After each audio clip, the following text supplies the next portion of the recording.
My husband's best friend's son is getting touchy-feely with my daughter, and that wouldn't be a problem, but I think my husband is his father, so I don't know how to prevent them from going full-on Alabama. Posted by you/Psych Factor. This began as a dark, intrusive thought that I could never shake off, and over the years, it has bloomed into a poisonous flower that infects my entire psyche. I, 42F, am married to my husband Luke, 43M, and he has a female best friend Amy, 43F. I met Luke in college, but he's known Amy since they were about 7.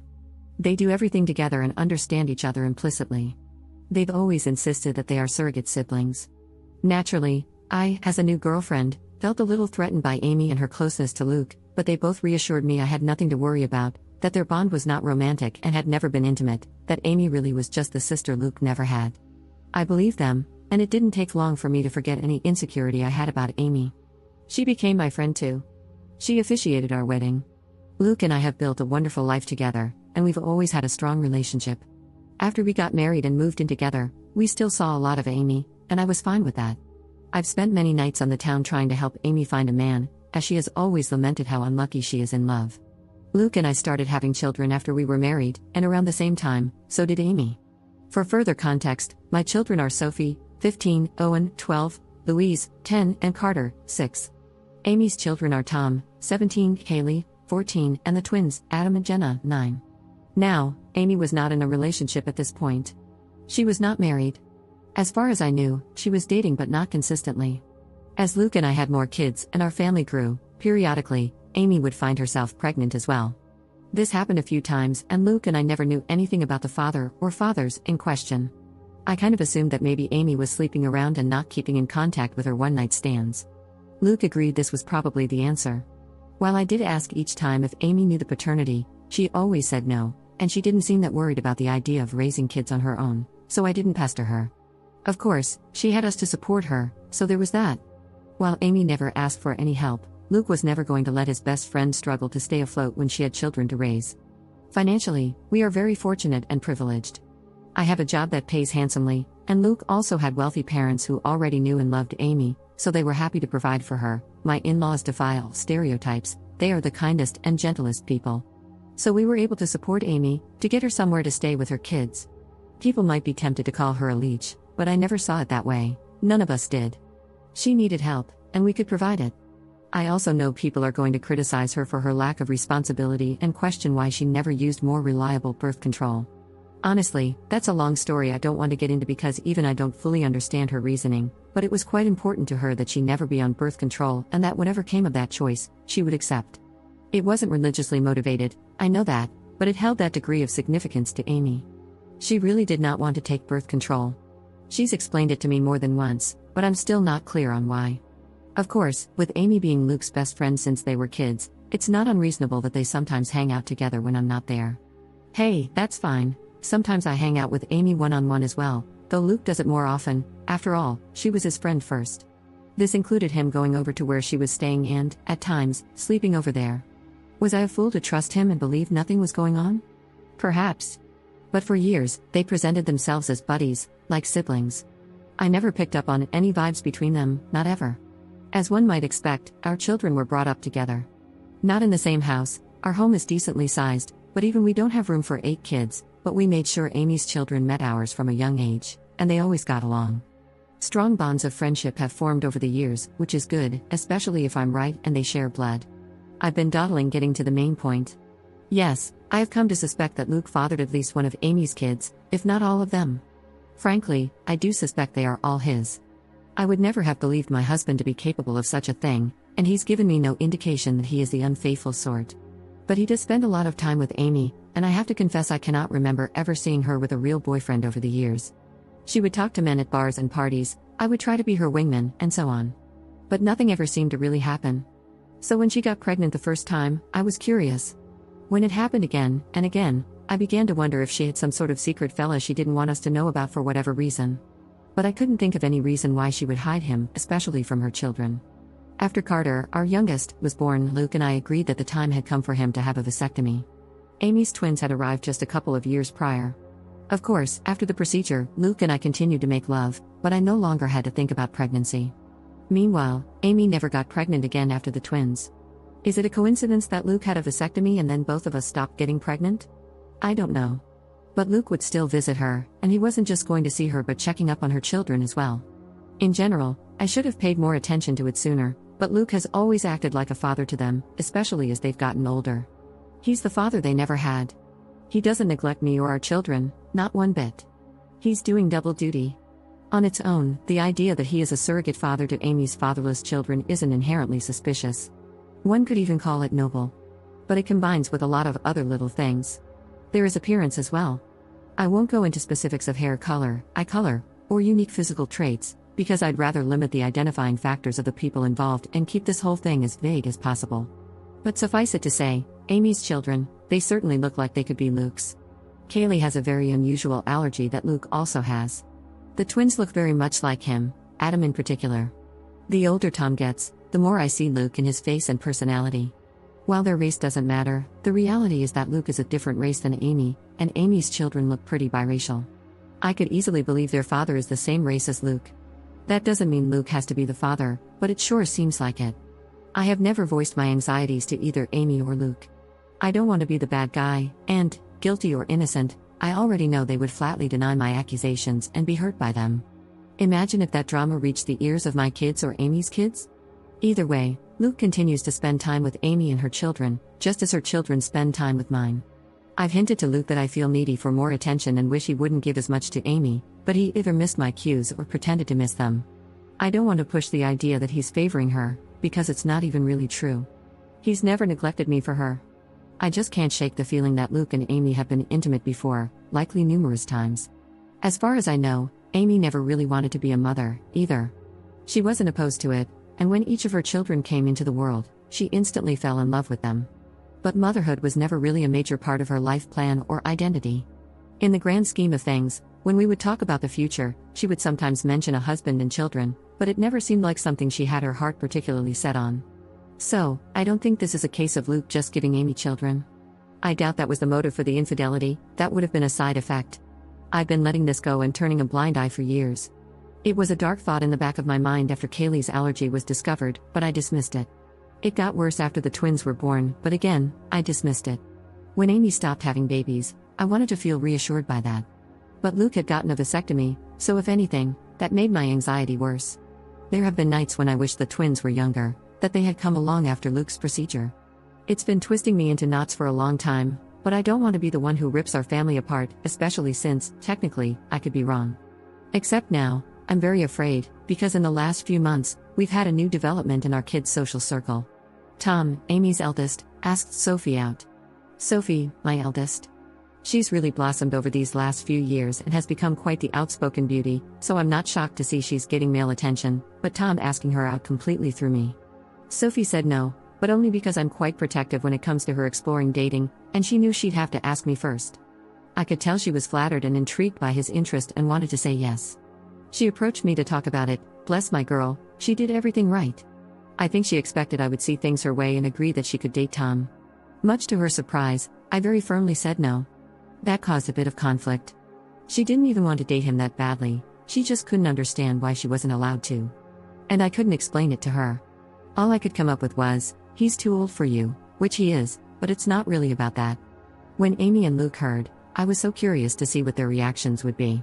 If either of them had agreed with Sophie and tried to convince me that the two of them should be allowed to date, I think I would have been relieved and taken that as proof that I was wrong about something going on between them, wrong about who fathered Amy's children.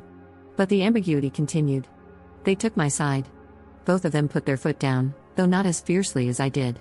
Luke agreed with me, but he also worried that trying to forbid such a romance would only make Sophie want it more. He's probably right about that. Amy seemed more apathetic to the idea. She didn't want Tom to date Sophie either, and she backed me up, but I don't know, she just wasn't taking it as seriously. She seemed to think it was a fleeting crush. Well, it wasn't. In the months following those conversations, Tom has spent more and more time with Sophie. They've been alone, or with other friends, whenever they possibly could. It's become abundantly clear that Tom is crazy about Sophie and wants to be with her, and he definitely wants to be physical. I've been watching them like a hawk and have noticed his eye wandering many times. While I'm doing everything I can to nip this budding romance in the crib, I also feel somewhat powerless. Sophie hasn't outwardly defied me, she's still just hanging out with Tom as friends. Forcing them to stop spending time together would seem unreasonable and probably encourage more sneaking around. But I'm so afraid that they're already doing just that. My nightmare is that they're secretly dating, doing who knows what when no one is looking. I've observed Tom being rather handsy with Sophie, and she doesn't seem to object at all. And I just don't know what to say. I had considered trying to convince Sophie that Tom is like her brother, but if she doesn't see him that way, I don't really have the power to rewrite their emotional dynamic or the history of their friendship. I've always seen Amy and her children as being like family, but my kids might see Amy's kids more as best friends. The problem, of course, is that if I'm right, if my husband has indeed been carrying on an affair over the years and is the father of Amy's children, then Tom and Sophie cannot be anything more than friends, under any circumstances. End of discussion. It can never happen. But I feel powerless to stop it. Luke has apparently talked to Tom about this, as has Amy, but he is unrelenting and won't give up on Sophie. I think she enjoys the attention and devotion. Tom has even confronted me, asking why I'm so against this when I know him well and know he would be good to Sophie. I didn't know what to say, other than to fall back on her being too young for him. But that won't work forever. If, God forbid, they're still attracted to each other in a few years, they'll pursue this with abandon, and once they're legal adults, there will be nothing I can do about it. Amy and Luke agree with me that Tom cannot date Sophie, but that's all they've really done. They seem to feel just as powerless as I do to prevent teen love. Sometimes, it genuinely feels like they've just given up, choosing to bury their heads in the sand and hope the feelings pass as Tom and Sophie get older. Sure, they're in high school, and it's unlikely Tom will be in love with Sophie forever. But my fear is that she'll let him do something intimate with her before that time comes, something neither of them can take back. I am this close to opening a door I cannot close, this close to screaming at Luke that none of this would be happening if he hadn't cheated on me all these years. If he hadn't been all but raising a second family with his surrogate sister behind my back.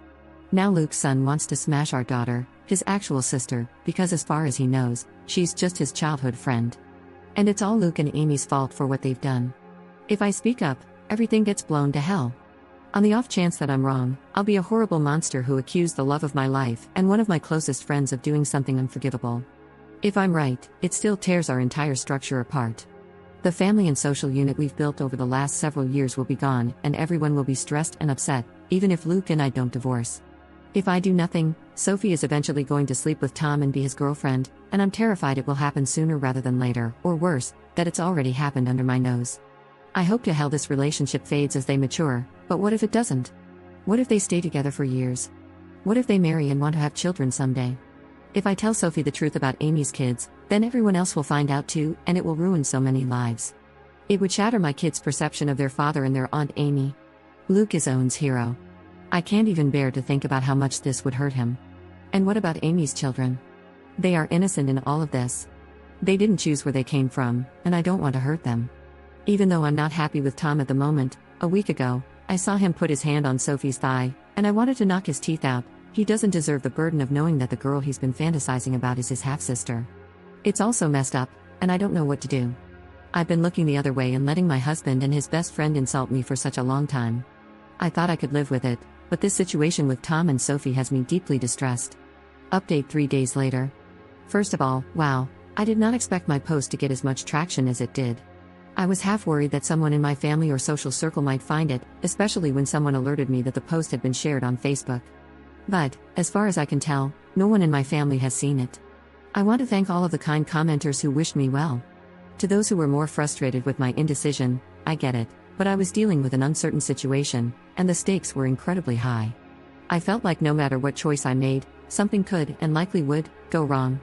I've spent the last 5 years imagining different scenarios based on various ways I could handle this, if I ever decided to act on it. To everyone who is clamoring for an update, I have one for you. I previously said that I was going to do a secret DNA test and had decided on that course of action. In the end, I couldn't go through with it, and now I regret that because the window to do so has essentially closed. It felt out of line for me to do that to another person's child behind their back. Ethically, it was dicey. I've since consulted with my lawyer, as many commenters suggested, and she advised me against it because, no matter the results, it could make me look bad in a potential divorce proceeding. But I really wish I had done it anyway and just not told anyone, because I so badly need to know, and I still don't know for sure. Likewise, I wanted to tell Sophie in confidence, but the more I thought about it, even that seemed over the line. It felt wrong to plant such ideas in her mind about her father without even talking to him first. So, what I ended up doing was confronting Luke and Amy. Many comments suggested this as well. I finally told both of them that we needed to have a serious talk.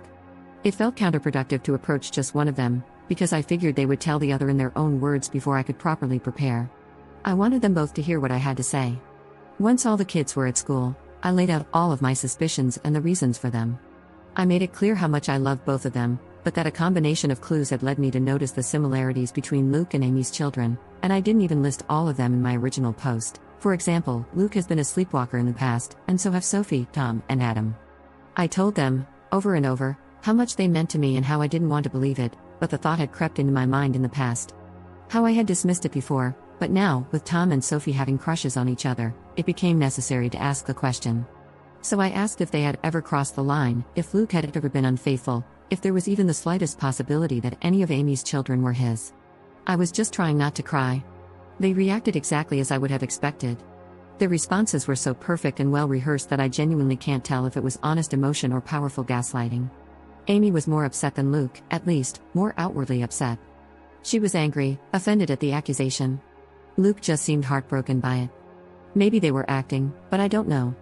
Somehow, they had reasonable responses to all the points I brought up, and they asked questions I didn't know how to answer. Why had I never objected to them spending alone time together before, and why did it suddenly bother me now? Do Amy's children really resemble Luke that much, or are traits like hair color pretty basic to share in common? The whole family had always treated Amy and her kids as part of our unit, and I had even commended Luke in the past for stepping up and being a father figure to Amy's kids since they didn't have one, so why was I now saying it was a bad thing? What exactly did I want them to do? How could I think such a thing about them?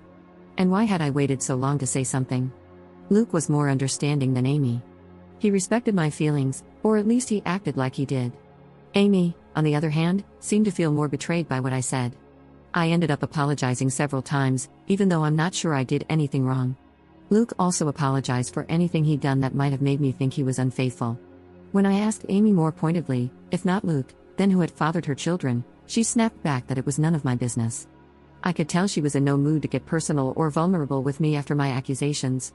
I'm not proud to say that I lost my temper and said that after everything we had done for her and her children, such information wasn't a lot to ask, perhaps she owed it to us. I regretted the words as soon as I said them. Amy shouted back that I had never done anything for her, that it was Luke and his parents who had kept her afloat all these years, not me. She launched into a longer tirade, accusing me of always acting superior to her. I don't believe I did that, though it's possible I unintentionally gave off that vibe. Luke did his best to calm her down, but the tension in the room was undeniable. I don't know, I just don't know. It's driving me to the edge of madness. There is a way to be certain, of course, not certain of my husband's fidelity, but of the paternity of Amy's children. So I asked Luke, for my own peace of mind, for the sake of our daughter, and for our family unit, if he could please get a DNA test done, a paternity test. I went on to explain that I knew he disliked and distrusted such things, but I really needed this. I could see the pain in Luke's eyes. Maybe it was an act, but he seemed genuinely hurt that I was asking for this, that his word, that he had always been faithful, wasn't enough for me. But, very reluctantly, he agreed to participate in a DNA test. Unfortunately, Amy did not agree, and that's where we hit a roadblock. I was afraid of this.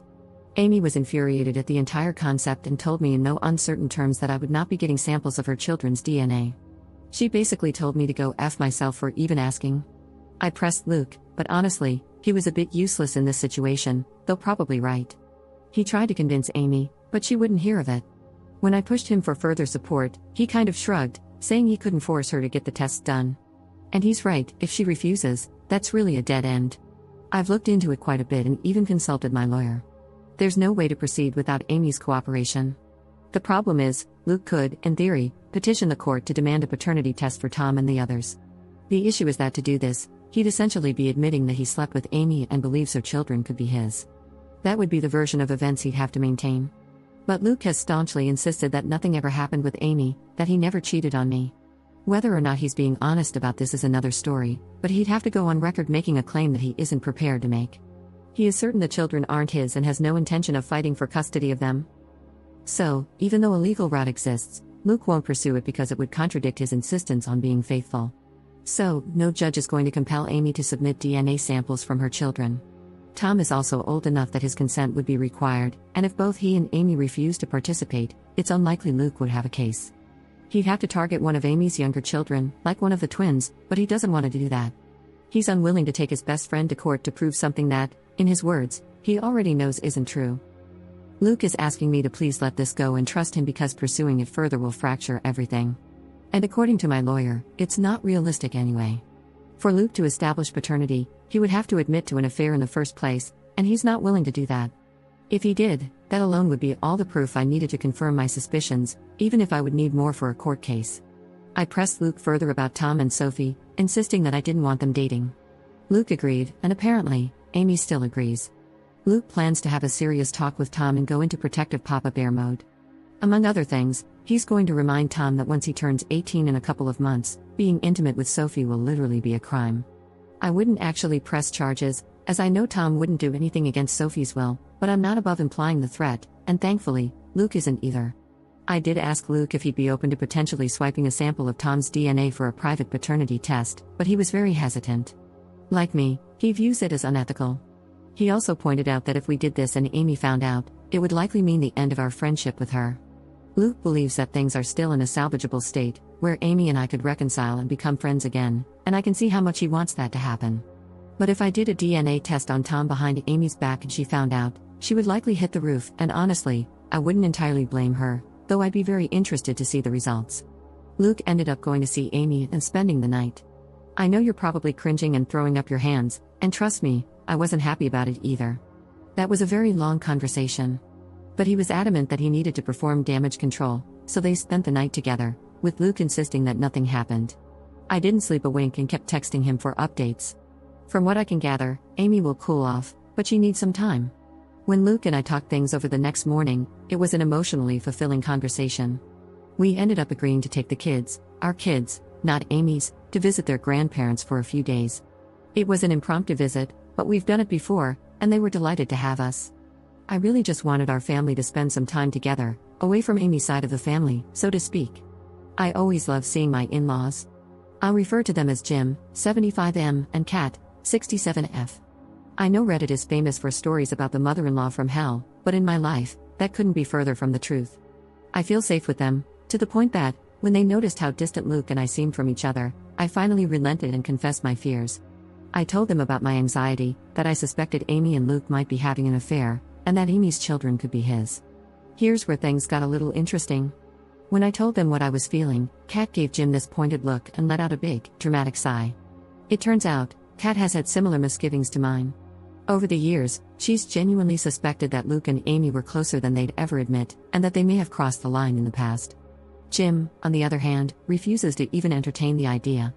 He's always insisted that Kat is seeing things that aren't there, maintaining that Luke and Amy are like siblings and would never do such a thing. Kat thinks his stance is naive, pointing out that even though she and Jim had taken Amy in and loved her like a daughter, that doesn't mean Luke viewed her as a sister, or that Amy viewed him as a brother. Jim continued to insist that Luke and Amy have always been like siblings, and I could tell he and Kat had already had this conversation before. They kept going in circles, with Kat getting exasperated.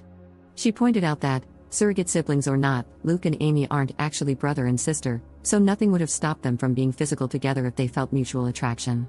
At that point, Jim just sighed and walked away from the conversation. It became clear that Kat has privately wondered for years whether Amy's children might have been fathered by Luke.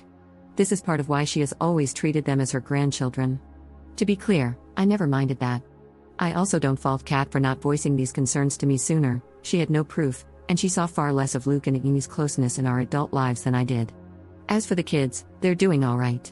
I don't know what Amy told her children, but the general consensus, the official version of events, is that Amy and I had a fight and need a break from each other. That's what Luke and I told our children.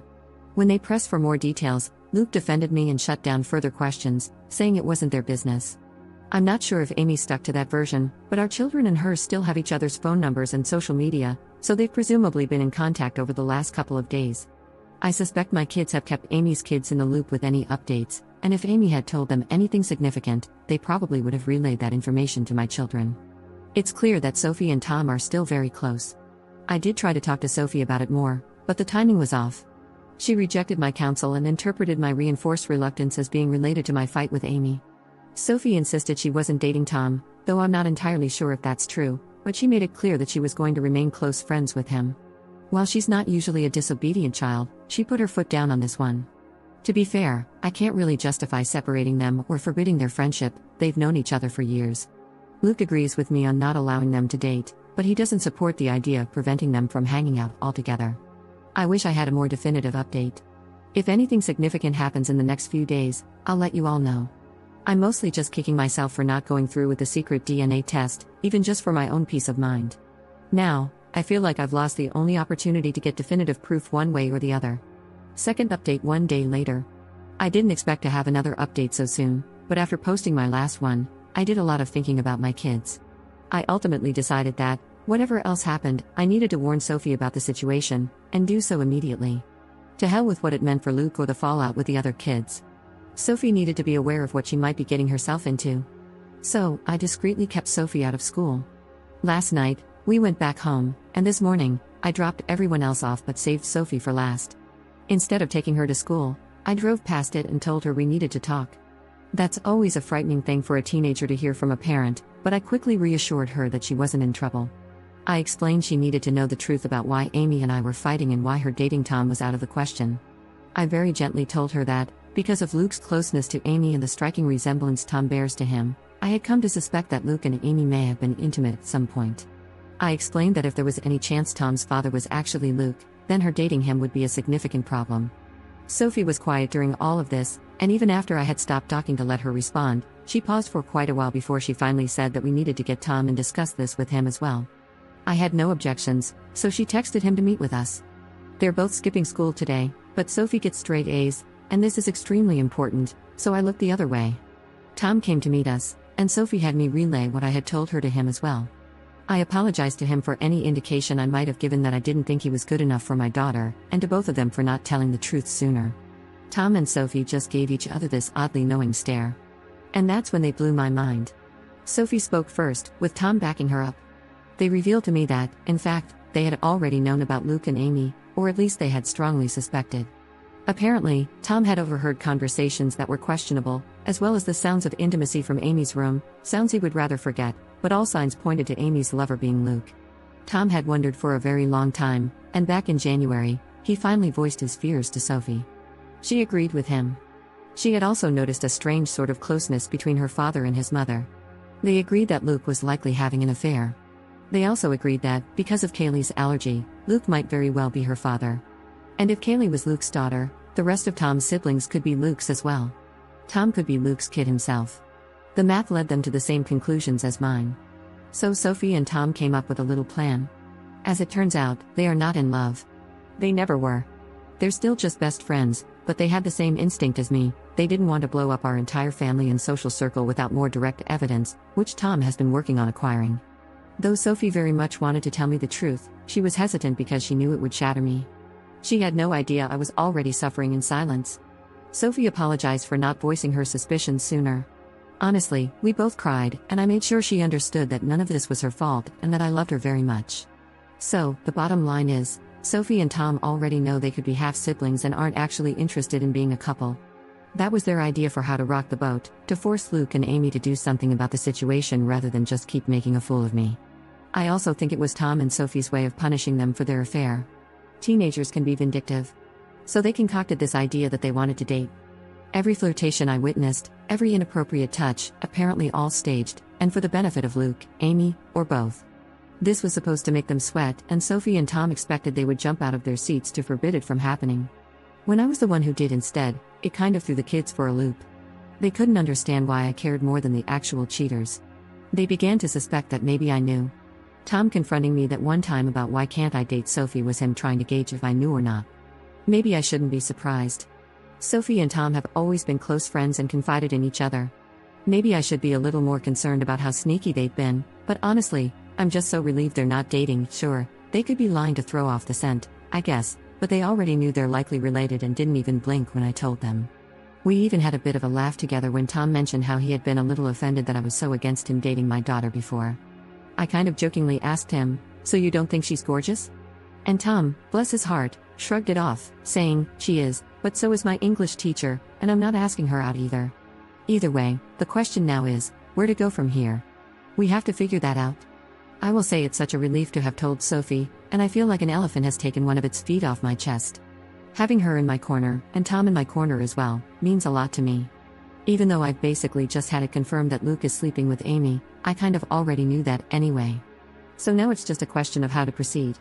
Tom has already volunteered to submit his DNA so I can compare it to Luke's, and both he and Sophie advise me not to tell Luke and Amy when I do this, which I agree with. They're both completely on my side, which means more to me than I can ever express to them. Tom has also been trying to set up a camera in Amy's room to catch her and Luke in the act.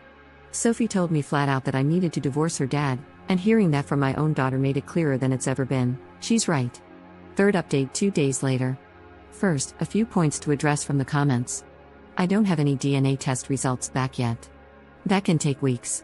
But now that I know Sophie is in no danger of dating a relative, the pressure is off. I'll get into this momentarily, but it frankly no longer matters if Luke fathered the children. I highly doubt my father-in-law is having an affair with Amy. At worst, he might know, or even just suspect, the truth about Amy and Luke. But it's also possible that he just refuses to believe they would do such a thing. I've been vague about details for privacy, but to put it very simply, Jim and Amy are both pretty white. Kat and Luke are not. Had Jim fathered Amy's babies, they would look different than they do. Nevertheless, I do have an update. First things first, I discussed this in the comments, but our little team has, supposedly, recruited my mother-in-law. I say supposedly because Sophie and Tom were going to talk to her about getting help with submitting the DNA test and, at the advice of my lawyer, I am staying out of the process. Officially, I told Sophie not to do it, and she said she wouldn't. My mother-in-law hasn't contacted me about it either, though we have been in touch. I'll get into that more in a moment. The bottom line is that I can honestly say I had no knowledge of any DNA test.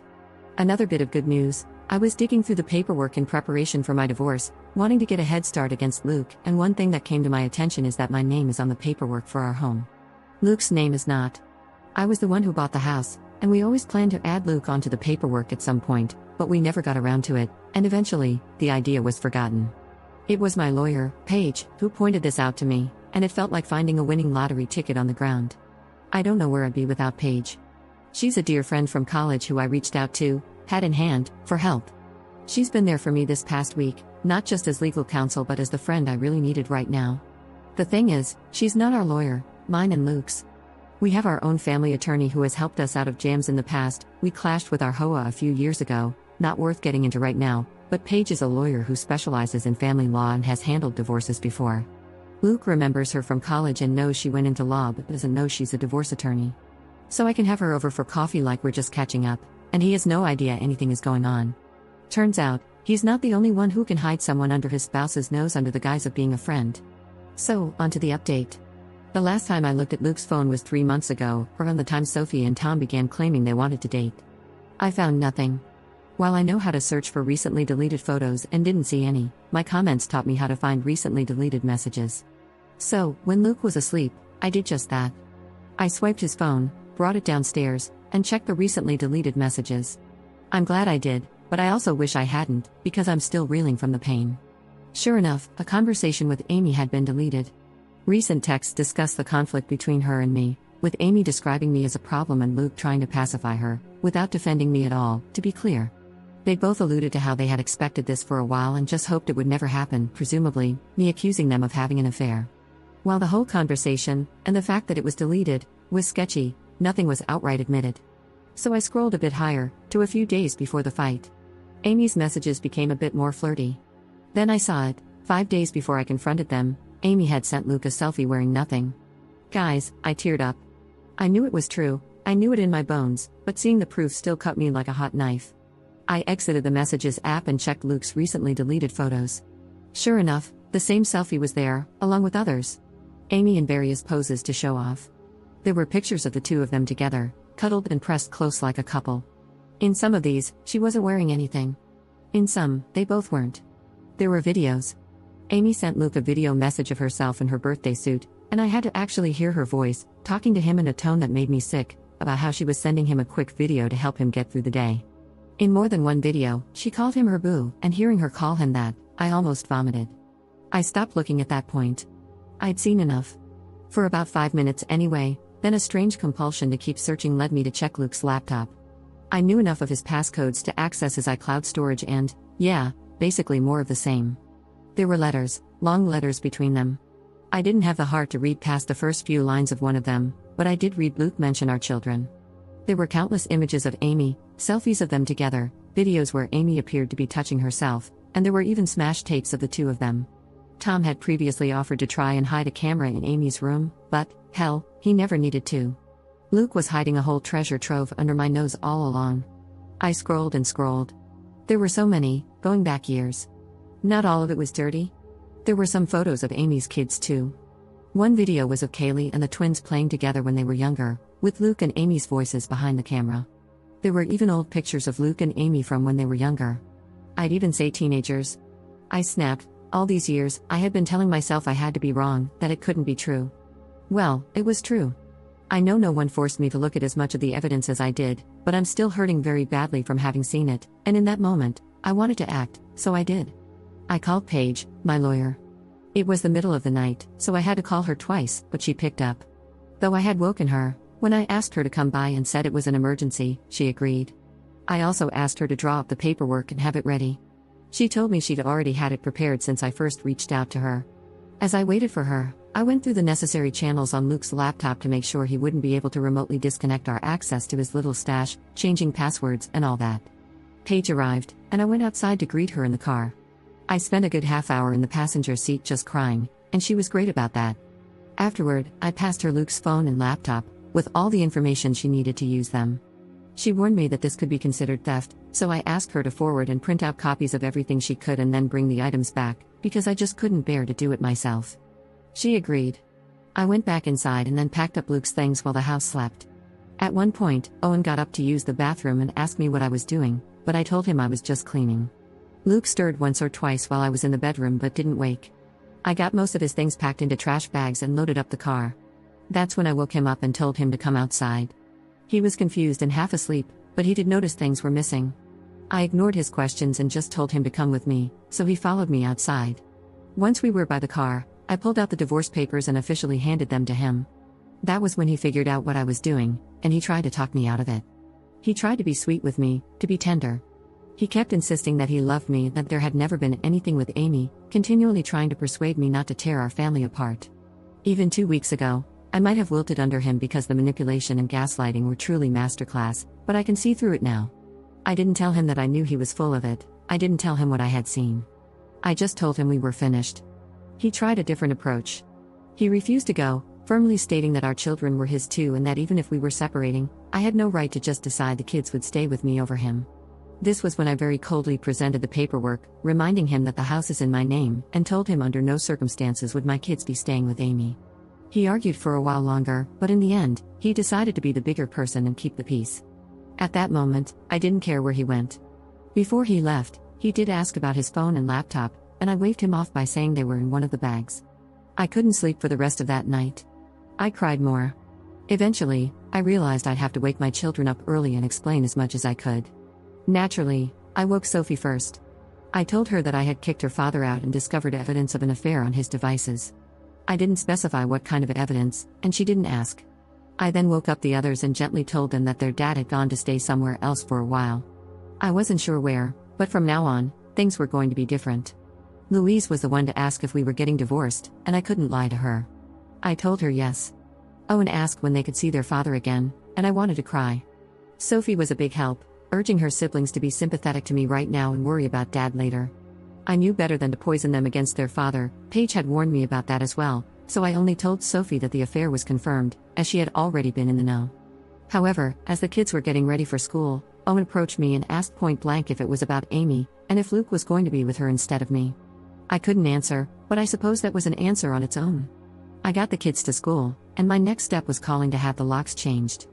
I knew Luke would be back for his devices before long, but thankfully Paige returned with them before he showed up again. It was a very quick visit.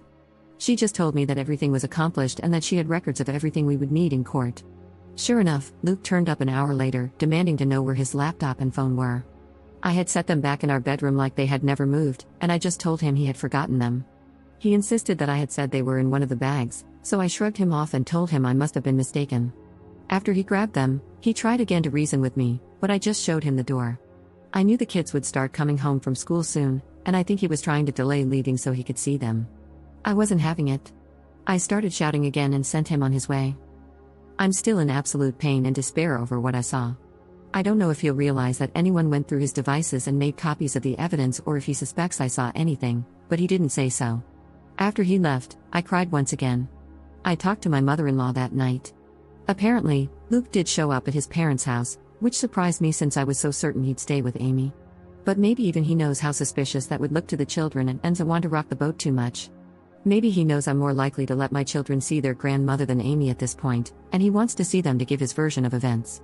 That is not happening. Kat already shared the version of events Luke told her and Jim. He claims I'm having some kind of mental breakdown, that he wishes he could help me, but my paranoia is causing me to lash out and turn violent. I was never violent, I shoved him away when he tried to hold me, that's all. What's so hilarious is that he didn't mention Amy at all to his parents. He didn't even frame it as me falsely believing he was having an affair. Even though that's his story when talking to me, he left Amy out of it entirely when talking to his parents. Kat noticed that. She believes me. Jim doesn't know what to believe anymore. According to Kat, he seemed very troubled by what he heard from all sides. As for Amy, she's been radio silent. Tom has told Sophie that she's acting like nothing is wrong but is clearly stressed out. When her children ask, she makes similar claims, that I'm having some kind of emotional or nervous breakdown and pushing her and Luke away. She doesn't mention anything about my accusing them of an affair but still puts it all on me. Amy hasn't reached out to talk to me directly, and I haven't tried talking to her since our big argument. I haven't told my kids much, just that I'm having disagreements with Luke and Amy, though I made it very clear it's not a question of my mental health. Honestly, I think they all kind of know what's going on. Sophie continues to be my rock, as I try to be for her and the others, and Tom continues to be our spy in the ranks. Right now, my biggest regret is the stress this is causing the children, which I knew it would, but it still needed to be done. My life has fallen apart, but it was never my life. Fourth update 6 days later. In my last post, there were several criticisms toward Paige. You guys will like this update because, as it turns out, you weren't the only ones who had issues with her. Regarding the deed being in my name, it's not an absolute hook, line, and sinker, but Paige is convinced that, combined with the fact that I've been the one paying the mortgage, I stand a very good chance. It could be interpreted as common marital property, but I'm going for primary custody with supervised visits anyway. I'm playing hardball. Some also question whether I should still be posting these, but as long as it's anonymous, I'm in the clear. It doesn't matter if someone who knows me could figure out I posted this, I haven't used any real names or revealed my location, or anything like that. As for the laptop, even Paige admitted that was questionable, but technically I gave her permission, and she was only doing what I could have done on my own. I just really didn't want to go through all of that content myself. As for the divorce papers, Paige had them filled out after I first contacted her. My serving them to Luke was more ceremonial. She still contacted him later to officially serve him and request his lawyer's details. But before he could respond, I had already done something a little sneaky. I reached out to our family attorney, the one who had always represented both me and Luke during our marriage. Let's call him Zach. He helped us out of a jam with the HOA a while back. Contrary to some of the comments' suggestions, I can't just go around consulting every lawyer in town to lock my husband out of hiring them. That's considered bad faith, and judges don't look kindly on it. However, this was Zach. He had been our attorney for years, and I felt I had just as much right to him as Luke did. And I got there first. So, I was able to secure our family lawyer, Zach, and met with both him and Paige. And wow, do they not like each other? Zach brought up some of the same concerns mentioned in my comments, arguing that some of Paige's actions were in the gray area and urging me to hire him instead for the divorce. This caused a bit of tension, as Paige specializes in family law, and this is her expertise.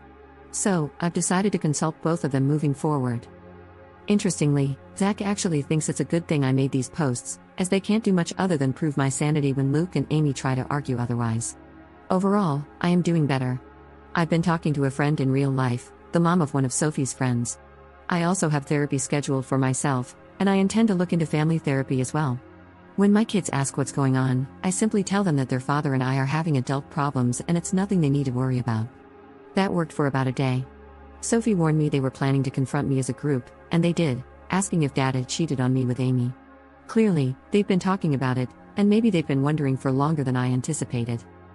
Even though I have absolute proof, I was hesitant to tell them as much, and let me explain why. I wouldn't tell them about the explicit content I found, I would simply say I discovered messages between Luke and Amy revealing their affair. But, with the exception of Sophie, I know they wouldn't be satisfied with that. Carter, curious little sweetheart that he is, would likely want to see the messages himself. So instead, when my kids asked me directly if their dad had cheated on me, I simply said, I believe he did, yes, with as much sincerity as I could muster. I think they believe me. Tom and Sophie are texting nonstop, and from what I can gather, there's doubt among Amy's children as well. They seem to question whether this is really about me losing my mind or about their mother being too close to my husband. I think it's slowly sinking in for poor Jim that what he didn't want to believe is very much possible, and it's happening. I haven't shown him or Kat any of the letters or anything like that. Since they're hosting Luke, I haven't had much contact with them at all, but I did have one phone call with Kat where we wished each other well, and that was nice. In the background, I could hear shouting, and though Kat quickly went outside, I caught what sounded like Jim shouting at Luke. Jim never usually shouts, he's the calmest man I've ever met, so in a way, I'm worried about him, but I'm also relieved that the wool is being pulled from his eyes. According to Kat, Luke is still staunchly denying everything. He was pretty upset when he found out I had poached Zach, though, which gave me a bit of grim satisfaction. The test results came back. Sophie and Tom tested their DNA against each other to see if they truly are blood siblings. Here's a surprise, according to the test, they're not. They don't share any DNA. To everyone who believed Jim had fathered Amy's babies, here is definitive proof that he did not, because the test would have revealed that too. But I never believed it anyway. Sophie has her doubts and wonders if the results were faulty and if we should take another test to be absolutely certain, but I'm not really worried about that. I'm more confused than anything. I was so certain Tom had to be Luke's son. He was too. Now he doesn't know what to think, and I don't either. I obviously now know the affair happened and lasted years, and I know from the letters that Kaylee is Luke's child, or at least both he and Amy seem to believe she is, which confirms they were intimate 15 years ago. Now I'm just wondering for Tom's sake, who, if not Luke, is his father. He does kind of look like Luke, but that might just be coincidence. In general, everything was quiet for a few days, until it wasn't. Until she finally showed her face, my best friend Amy. I'm so happy I installed Ring cameras everywhere, as you are about to understand. Sure enough, Amy turned up on my doorstep and asked to talk. She had a relaxed demeanor and did not raise her voice. Assuming she was approaching me on Luke's behalf, I told her that I wasn't interested in talking to her and to just go away. She did not leave, but she didn't make a scene either. She persisted in telling me we needed to have a conversation. The kids weren't home, and I did have cameras inside. I was also recording her on my phone and being discreet about it, so eventually I relented and let her in. I don't know if she realized she was on camera. We sat down on the couch, and she instantly got into the reason for her visit. Turns out, she and Luke know, or suspect, that I procured damning material from his laptop. Amy accused me of going through his devices and told me that anything I found was not my business and that I needed to delete it. That was all she had to say. No apology, no admission of guilt, didn't take responsibility for her own behavior. Hell, she might have known I was recording her, because she didn't even directly acknowledge what the sensitive material on Luke's laptop actually was. So I confronted her, letting out some of my anger. I asked how she could have the nerve to make demands of me. I asked her why she and Luke would do a thing like this in the first place. Why had they seen fit to spend all these years betraying me? I posed the question that I'd been wondering about for a long time, and as I expected, I got no answer. Literally, Amy didn't seem to really hear me even as I confronted her. She seemed like she was stressed, panicked even, but she was keeping it under wraps. She ignored my questions and accusations and just kept telling me to delete whatever content from Luke's laptop that I had. She said that if I wanted to divorce Luke, that was my call, but not to drag her into it. Oh, that made me so mad. I kept my temper, but I did snap back that she was already very much in it. Amy just kept repeating herself, telling me to delete whatever I found, so I just refused. I asked her, point blank, why I should. Why did I have any reason to? Amy got more aggressive, raising her voice. She was trying to intimidate me, but I held my ground. She told me that this wasn't about me and that I needed to just do as she said, that it was very important. So, I asked again, why? And yet again, she would not answer. So I asked her if Luke had sent her to do this or if she had shown up on her own. No answer to that either. It was like talking to a brick wall. So I asked her to leave. Just as I'd been afraid of, she wouldn't go. She refused to leave until I had deleted everything I'd found in front of her. I couldn't help laughing. I told her no, that wasn't going to happen. This was where I could see her starting to freak out more. In another moment, she got up, ran into the other room, and grabbed my laptop. Before I could stop her, she smashed it on the floor. I really don't know why she thought that would work or get her the outcome she wanted. I think she was just panicking. Obviously, I still have everything, except now I need to buy a new laptop, and sadly, she did this out of the camera's frame, but it's fine.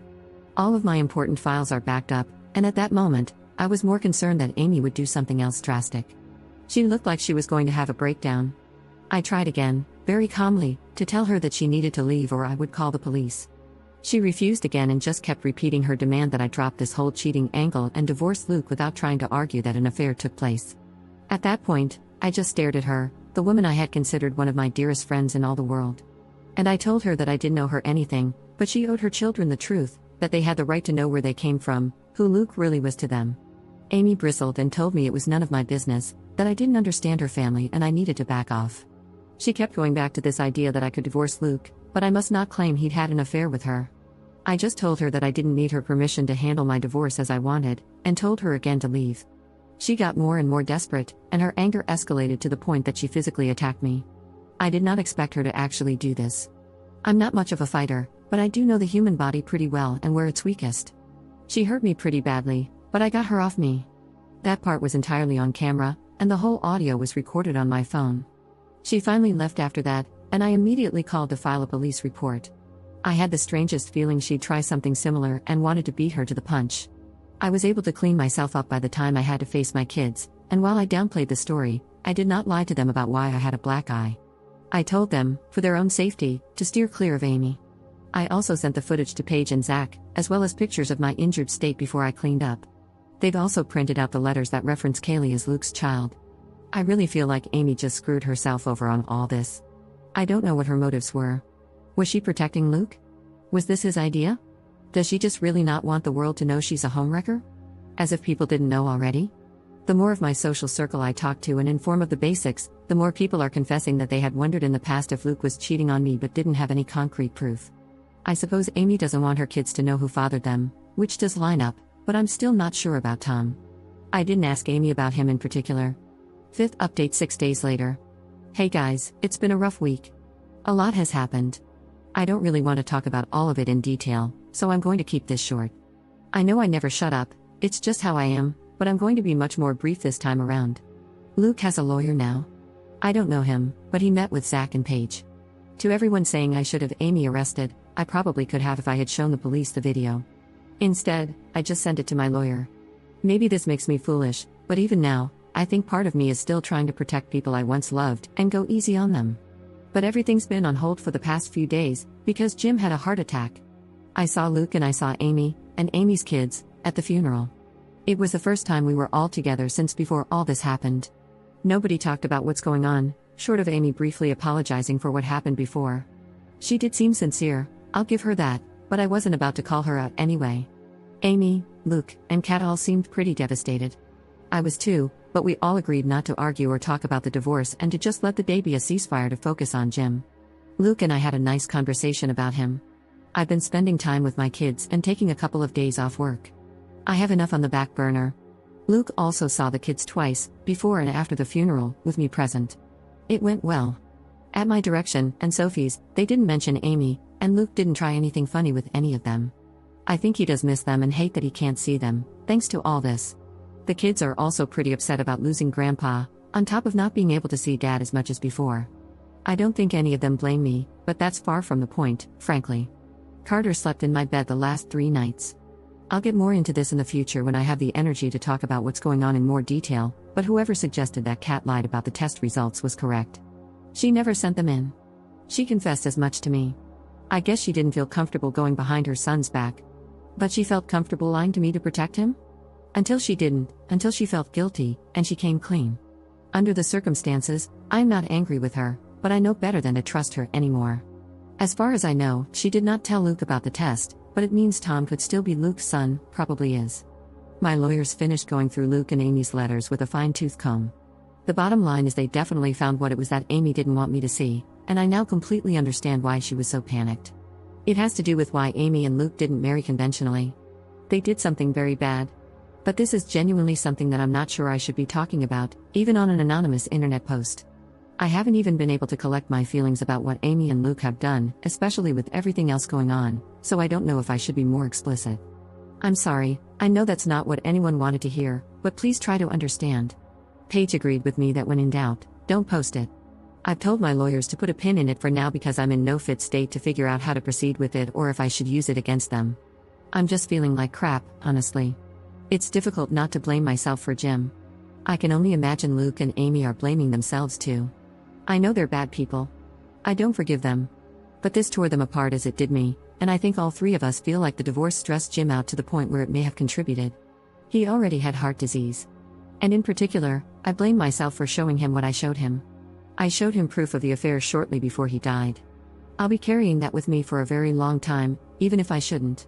I'll update again whenever I do. I'm sorry.